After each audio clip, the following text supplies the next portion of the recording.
तीसरी बार प्रधानमंत्री बनने के बाद पीएम मोदी लगातार देश हित को लेकर फैसले ले रहे हैं। पीएम मोदी देश में विकास की गंगा बहा रहे हैं, लेकिन राहुल गांधी और उनके करीबी नेता जयराम रमेश को इससे भी दिक्कत है और पीएम मोदी के फैसले से वो चिढ़कर तिल मिला रहे हैं। उन्हें लग रहा है कि पीएम मोदी कैसे देश हित के लिए दिन रात काम कर रहे हैं।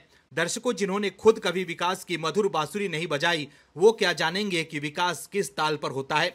कांग्रेस को तो एक ही ताल बजाने आता है और उसका नाम है राजनीतिक ताल। कांग्रेस लगातार राजनीतिक ताल बजा रही है। वो हर मुद्दे पर राजनीति करना जानती है और वही उसका एक सूत्री कार्यक्रम भी है। दोस्तों, कांग्रेस को समझना चाहिए कि किसी भी विकास कार्य को शुरू करना ही नहीं होता है, उसे पूरा भी करना होता है। कांग्रेस को पता है कि सिर्फ उन्हें राजनीति करनी है, इसलिए वो हर बात पर सिर्फ राजनीति ही करती है। क्या है पूरी खबर और किस वजह से कांग्रेस के नेता जयराम रमेश तिलमिला गए हैं, बताते हैं आपको विस्तार से। दरअसल आंध्र प्रदेश के मुद्दे पर कांग्रेस ने केंद्र की मोदी सरकार पर हमला बोला है। कांग्रेस महासचिव जयराम रमेश ने तंज कसते हुए एक्स पर लिखा है कि मोदी सरकार अब बहुमत खोने के बाद शायद आंध्र प्रदेश पुनर्गठन कानून 2014 पर तेजी से काम करेगी। जयराम रमेश का यह बयान उन मीडिया रिपोर्ट्स के आने के बाद सामने आया है जिसमें दावा किया गया है कि केंद्र सरकार ने राज्य सरकार की आंध्र प्रदेश में तेल रिफाइनरी और पेट्रोकेमिकल हब बनाने की मांग मान ली है और इसके लिए केंद्र सरकार राज्य में 60,000 करोड़ रुपए की निवेश करेगी।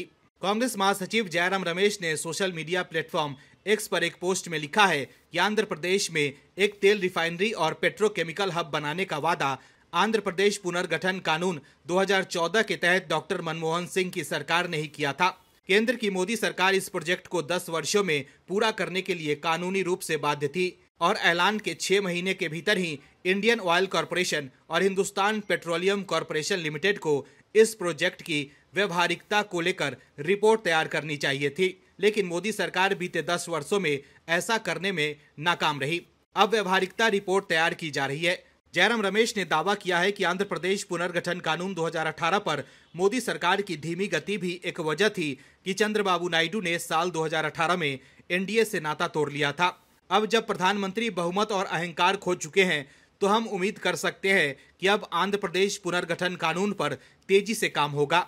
तो देखा आपने कैसे विकास कार्य पर भी कांग्रेस के नेता राजनीति कर रहे हैं। मोदी सरकार लगातार विकास कार्य कर रही है, लेकिन कांग्रेस के नेता मोदी सरकार के फैसलों पर तंज कस रहे हैं। कांग्रेस के नेताओं के ऐसे बयान से साफ है कि पार्टी मोदी सरकार के फैसलों से घबराई हुई है।